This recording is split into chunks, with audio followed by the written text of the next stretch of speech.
Who is more dishonest, Biden or Trump? The Post's June 23 op-ed page offered some valuable insight into the upcoming 2024 presidential election. Consider Rick Warren's commentary in Expelling Female Pastors Will Only Speed the Southern Baptists' Decline on the Southern Baptist Convention's decision to add a prohibition on female pastors and then turning it into enforceable creed, as well as the Southern Baptist Convention leaders' inability to admit to or even speak about it. As Mr. Warren pointed out, denial is dishonesty.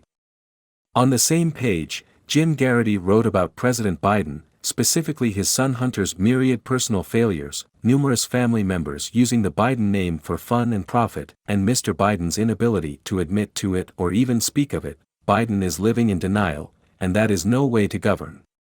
And now, the 2024 presidential election looms before us. With former President Donald Trump's ability to skate through everything, it seems inevitable that we will have a Biden-Trump rematch. I could never vote for Mr. Trump with all his stuff, but, really, who is more dishonest?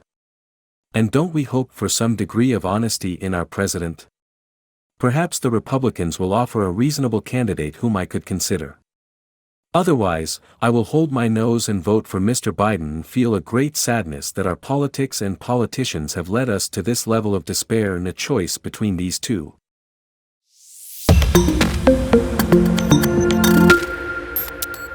Who is more dishonest, Biden or Trump? The Post's June 23 op-ed page offered some valuable insight into the upcoming 2024 presidential election. Consider Rick Warren's commentary in Expelling Female Pastors Will Only Speed the Southern Baptists' Decline on the Southern Baptist Convention's decision to add a prohibition on female pastors and then turning it into enforceable creed, as well as the Southern Baptist Convention leaders' inability to follow the money. No labels can't hide its right-wing ties. Follow the money. Just as it applies to investigating illegal schemes, that advice can also help unravel political con jobs. And these days, one of the biggest cons in 2024 presidential jockeying is the innocuously named No Labels organization. It was founded in 2010 to counter political polarization but now has started raising a boatload of money, at least $70 million so far, to field a third-party presidential candidate if the unacceptable President Biden and Donald Trump are their party's nominees. What's the group really after, given the utterly dismal record of third-party candidates in U.S. presidential elections?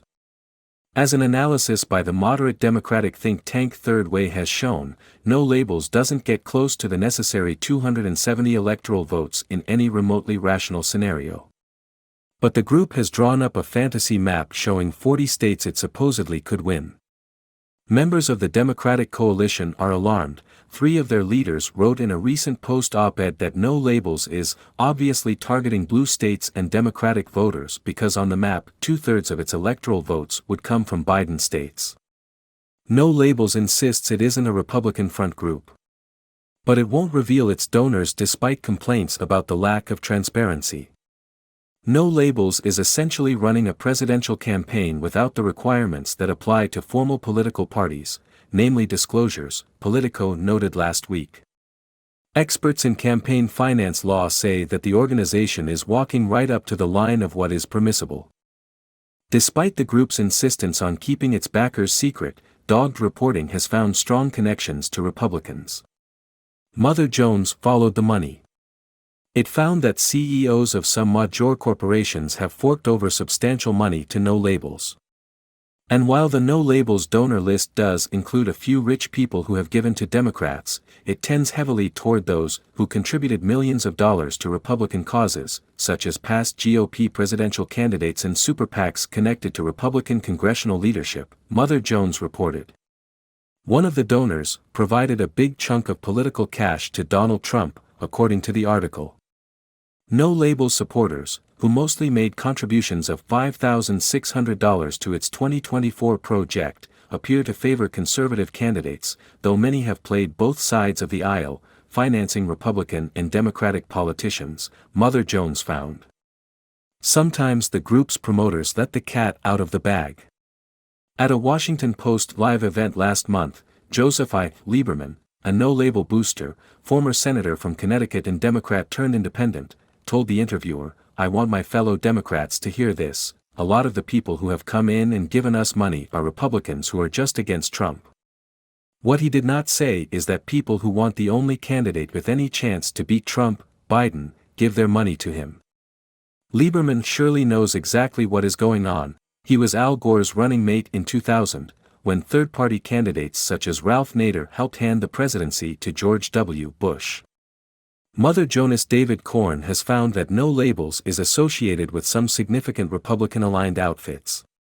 Its online fundraising is run by ANDOT, founded by a failed 2014 GOP congressional candidate. ANDOT handles the cash for right-wing organizations, Korn writes, such as Focus on the Family, the Susan B. Anthony List, a prominent foe of reproductive rights, the Thomas More Society, a conservative Catholic group that supported Trump's election deniers, the Reformed Theological Seminary, which is committed to the Bible as God's inerrant word, and the International Alliance for Christian Education. Likewise, Politico found in December that between 2017 and 2019, No Labels paid more than $563,000 from Targeted Victory for its work as a revenue processor. That company's chief executive, Zach Moffett, in a commentary in Real Clear Politics in December, described it as the largest center-right digital advocacy firm in America that activates grassroots supporters for campaigns and corporations. No Labels has thrown out a variety of claims to justify its 2024 plans. It has argued that Biden and Trump are equally undesirable, absurd on its face. Sometimes the line is that voters don't really have a choice with Trump and Biden. But they do since both parties run primaries, right? Sometimes the group insists that the country needs a centrist, although Biden passed more bipartisan deals than any president in memory, including measures on infrastructure, chip manufacturing and the debt ceiling. Equally baffling, the No Labels vow to drop out of the race if Biden is way ahead next spring, but not if he's a little ahead, or if Republican Florida Governor Ron DeSantis is the nominee. Is it only Trump for whom they wish to siphon votes from Biden?